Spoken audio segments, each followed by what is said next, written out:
আমরা এর আগেও কথা বলেছি বিষয়টি নিয়ে, কিন্তু আজ আবারও বলতে হচ্ছে কারণ টিআইবি একটি প্রতিবেদন দিয়েছে এবং সেখান থেকে আমরা দেখছি যে টিআইবি যে রিপোর্ট সেখানে তারা বলছেন এই নতুন রিপোর্টে সরকার 100 দিনের এক ধরনের একটা পর্যালোচনা আছে, সেখানে কঠোর অবস্থানের পরও চাঁদাবাজি ও অপরাধ অব্যাহত আছে এই কথাটি টিআইবি উল্লেখ করেছে।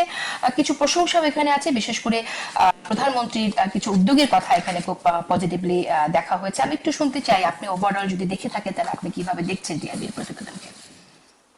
আসলে আপা চাঁদাবাজিকে ব্যক্তি হিসেবে যেমন আমি ঘৃণা করি এবং নিরুৎসাহিত করি, রাষ্ট্র ঠিক তেমনি ভাবে ঘৃণা করে এবং নিরুৎসাহিত করে।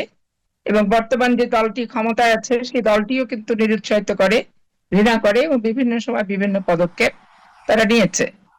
এখন যারা চাঁদাবাজি করছে, এই চাঁদাবাজি যারা করছে তারা কি দলের উচ্চপদস্থ হাইকমান্ডের কোনো নেতৃত্ব স্থানীয়, না একবারে তৃণমূলের কেউ কোনো সমর্থক সদস্য,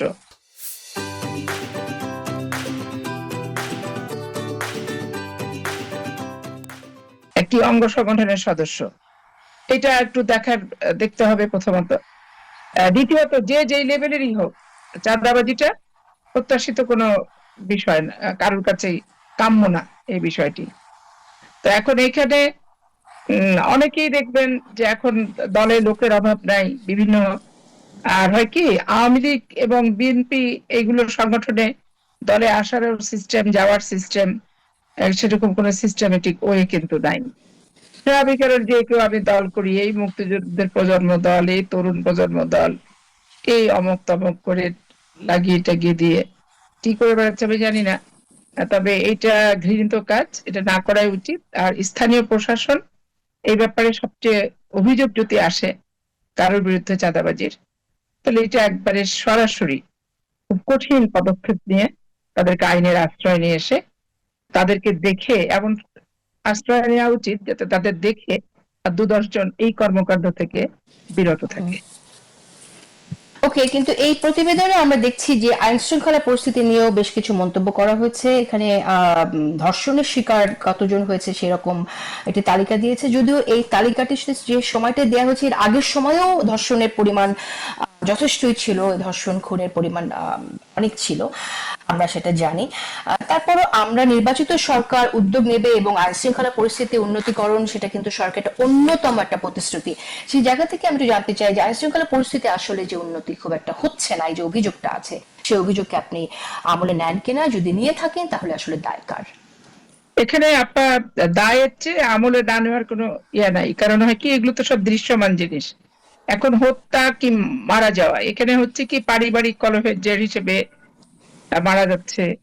তারপরে দেখা যাচ্ছে যে স্ত্রী স্বামীকে হত্যা করছে, স্বামী স্ত্রীকে হত্যা করছে। 5টা, মানে 5 জন মিলে ওকে হত্যা করে শেষ করে নিজেই হয়ে গেল, নিজে আত্মহত্যা করে ফেললো। এখন এই রাজনৈতিক হত্যা এক জিনিস, আর এই কার জমি নিয়ে নিজেরা দুই ভাই মারামারি করলো, ছেলে বাবার গন্ডগোল হলো, প্রবাসীর সম্পত্তি নিয়ে আরেকজন দখল বেদখল করলো। মানে এই যে মানুষের হচ্ছে কি সামাজিক অবক্ষয়টা, মূল্যবোধের অভাব, এটা সুশাসন যত ডে বাই ডে বৃদ্ধি পাবে, মানুষের ভিতর তখন শুভ বুদ্ধির উদয় হবে। এখন আপনি যদি হত্যা ধরেন, আপনি 600 কি 650 হত্যা যদি এই সরকারের আমলে আপনি ধরেন, তাহলে এখানে রাজনৈতিক হত্যা কয়টা হয়েছে? এখন রাজনৈতিক হত্যাটা ডাইরেক্ট সরকারের ঘাড়ে চেপে যায়। কিন্তু আমি আমার স্বামীকে হত্যা করলাম, ফুয়াদের স্ত্রীকে হত্যা করলো, এটা কাম্য না, এটা ভালো কাজ না। রাষ্ট্র, সমাজ, সংসার কেউ এটাকে অ্যালাউ করে না। কিন্তু কেউ মস্তিষ্ক বিকৃত হয়ে এরকম ঘটনাগুলো ঘটিয়ে ফেললে রাষ্ট্রের দায়িত্ব হচ্ছে যে তাৎক্ষণিকভাবে ব্যবস্থা গ্রহণ করা, আইনের আশ্রয় নেওয়া যদি কেউ থেকে থাকে, এবং সেই ব্যাপারে ভূমিকা রাখা।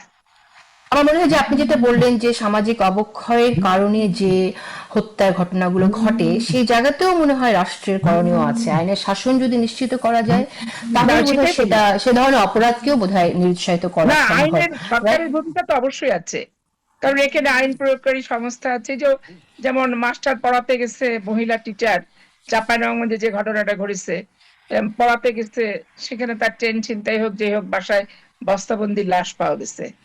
তো এখন ঘটনা ছাত্রী আর শিক্ষক ঘটাইছে, মহিলা টিচার, কিন্তু তারপরে তো তাৎক্ষণিকভাবে মামলা করে তাকে অ্যারেস্ট করা এবং আইনের আশ্রয় নেওয়া, এটা তো অবশ্যই সরকারি পুলিশ যে ফোর্স আছে তারই কাজ।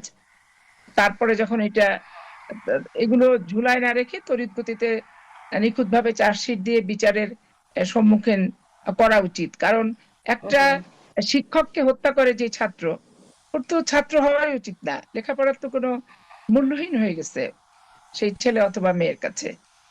তো এই যে ওকে, এই যে ঘটনাগুলো কিছু ঘটছে আর কি, এরকম বিক্ষিপ্ত বিচ্ছিন্ন যেটাই ঘটুক, রাষ্ট্রে সরকারের দায়বদ্ধতার ভিতরেই সব পড়ে এবং সরকারের প্রশাসনিক দায়িত্বপ্রাপ্ত পুলিশ কর্মকর্তাদের যথাযথ, এখন আর কি দ্বারা আমি হত্যা করব এই মোটিভটা তো সরকার কিংবা পুলিশ প্রশাসন স্যাটেলাইট পদ্ধতির মাধ্যমে অন্তর্জামী হিসেবে জেনে যাবে, যাওয়া সম্ভবপর নয়। যাকে ওই হত্যা করার আগে আমি যে দাঁড়ায় গেলাম, যে হত্যা করে ফেলতেছে তার আগে প্রতিরোধ করলাম, এটা সেই টাইপের কোনো ব্যাপার না, কিন্তু সেই টাইপের করা সম্ভব না। তবে যখনই জানা যাবে সেই ব্যাপারে তড়িৎ গতিতে সরকার এবং প্রশাসন দুজনের সমন্বয় সাধন করে যথোপযুক্ত ব্যবস্থা গ্রহণ করাটাই হচ্ছে সময়ের দাবি।